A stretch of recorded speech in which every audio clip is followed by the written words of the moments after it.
You know, some words we use all the time seem so simple, right? But underneath, they've got this incredibly complex, powerful story. And in India, the word tribe is a perfect example. I mean, it's just a label, but it's a label that has shaped millions of lives, it's defined people's rights, and it's been at the center of intense debates for more than 100 years. So, what does it actually mean? All right, to really get our heads around this, we're going to break it down. First, we'll try to pin down what tribe even means in this context. Then, we'll jump back in time to see how the British colonial government kind of invented the category we use today. From there, we'll check out the huge debate that happened after independence, what to do next. We'll also look at the real human cost of progress before we land back in the present day to see how the struggles over identity and land are still very much alive. So, to really get to the heart of this, we've got to start with the most basic question of all. Okay, so what is a tribe? Seriously, just for a second, what's the first thing that pops into your head? Maybe a small, kind of isolated community, unique culture, right? Well, in the Indian context, that's barely scratching the surface. The fascinating thing is the term has often been defined not by what it is, but by what it's not. So, to understand tribe, you pretty much have to first understand the main social structure it was always compared to, the caste system. For centuries, Indian society was largely seen through this lens of hierarchy. So, where did tribes fit into that picture? Well, for the most part, they were seen as being totally outside of it. Now, this here is the classic textbook definition. On one side, you've got tribes, seen as equal based on family ties. On the other side, you've got caste, which is all about hierarchy and how different groups depend on each other. Seems pretty black and white, doesn't it? But the truth is, in the real world, these lines have always been incredibly blurry. There was constant back and forth and overlap between these groups. Okay, so if the definition on the ground is so messy, where did this official administrative category of tribe even come from? Well, the answer takes us back to a really specific moment in history. This quote really hits the nail on the head. The whole idea of tribe as this separate, governable thing wasn't some ancient reality. It was pretty much firmed up by British administrators back in the 19th and 20th centuries. Why? Because they needed a way to classify, count, and ultimately control this huge, diverse population. And you can literally see how this all played out over decades. This wasn't something that just happened overnight. No way. It was this slow, very deliberate process. And it was all driven by one thing: the needs of colonial administration. Through all their censuses and surveys, the British created these official lists, drawing lines in the sand that just weren't there before.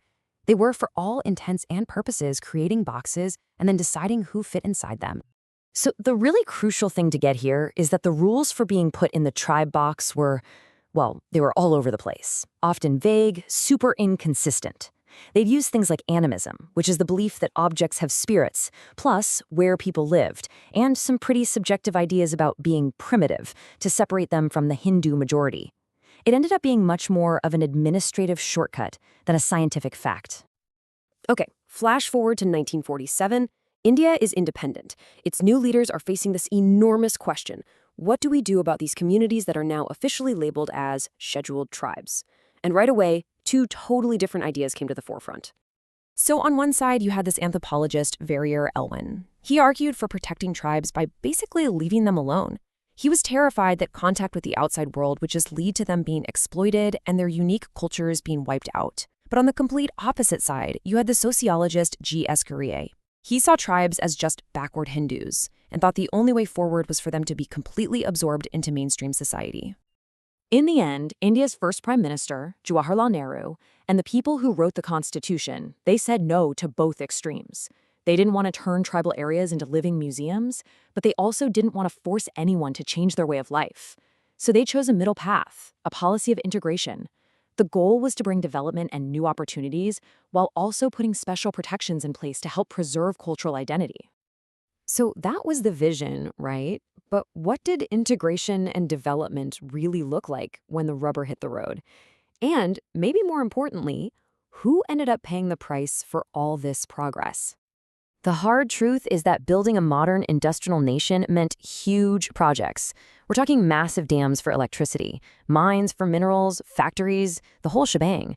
And it just so happened that a huge chunk of the land and resources needed for this national development was right in the middle of areas where tribal communities had lived for generations. Okay, take a look at this number. It's just staggering. And this is just in the Jharkhand region alone. In just the first few big national development plans, over 50,000 tribal families, plus another 10,000 scheduled caste families, were just uprooted, pulled right out of their ancestral homes to make way for all these big industrial projects. So the big takeaway here is that this wasn't just about people moving. It was a complete and total disruption of their lives. For many, development really just meant displacement. It meant losing control over the forests that had supported them forever. It meant being forced to look for unskilled jobs in a new economy, which, ironically, often led to more poverty, not less.